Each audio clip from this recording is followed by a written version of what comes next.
Palmer House, Chicago, November 11th. Livy, darling, I am getting a trifle leg-weary. Dr. Jackson called and dragged me out of bed at noon yesterday and then went off. I went downstairs and was introduced to some scores of people, and among them an elderly German gentleman named Raster, who said his wife owed her life to me. Hurt in Chicago fire and lay menaced with death a long time, but the innocents abroad kept her mind in a cheerful attitude, and so, with the doctor's help for the body, she pulled through. They drove me to Dr. Jackson's, and I had an hour's visit with Mrs. Jackson. Started to walk down Michigan Avenue, got a few steps on my way, and met an erect, soldierly-looking young gentleman who offered his hand, said, "Mr. Clemens, I believe?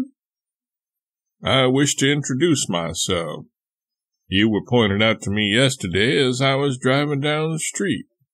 My name is Grant." "Colonel Fred Grant?" "Yes. My house is not 10 steps away, and I would like you to come and have a talk and a pipe and let me introduce my wife." So we turned back and entered the house next to Jackson's and talked something more than an hour and smoked many pipes and had a sociable good time. His wife is very gentle and intelligent and pretty, and they have a cunning little girl nearly as big as Babe, but only 3 years old. They wanted me to come in and spend an evening after the banquet with them and General Grant. After this grand powwow was over, but I said I was going home Friday. Then they asked me to come Friday afternoon, when they and the General will receive a few friends, and I said I would. Colonel Grant said he and General Sherman used the Innocents Abroad as their guidebook when they were on their travels.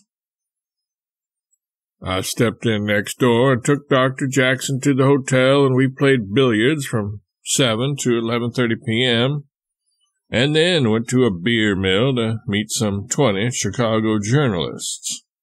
Talked, sang songs, and made speeches till 6 o'clock this morning.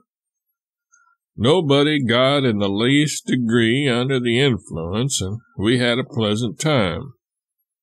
Read a while in bed, slept till 11, shaved, went to breakfast at noon, and by mistake got into the servants' hall.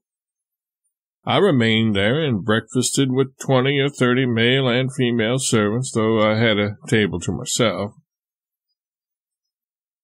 A temporary structure, clothed and canopied with flags, has been erected at the hotel front and connected with the second-story windows of a drawing room.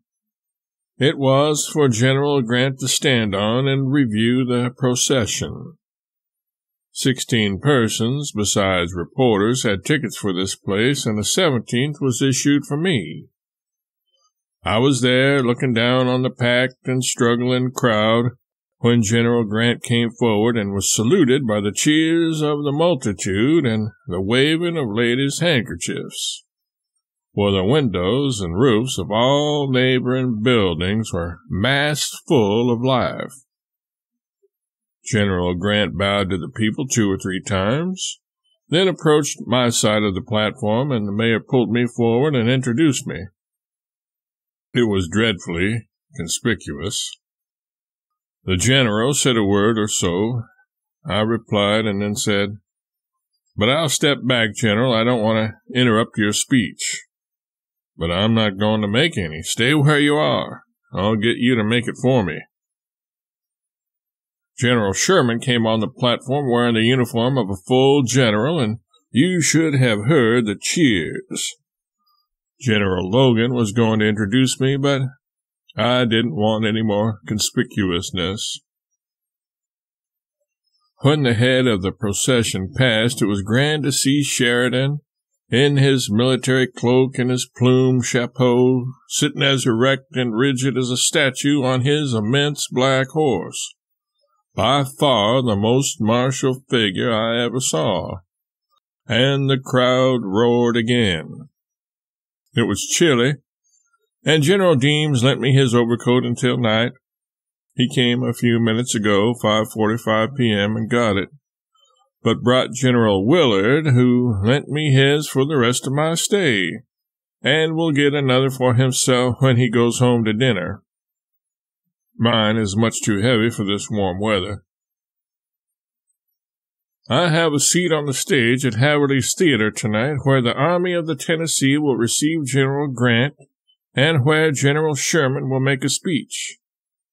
At midnight I am to attend a meeting of the Owl Club. I love you ever so much, my darling, and am hoping to get a word from you yet. Samuel.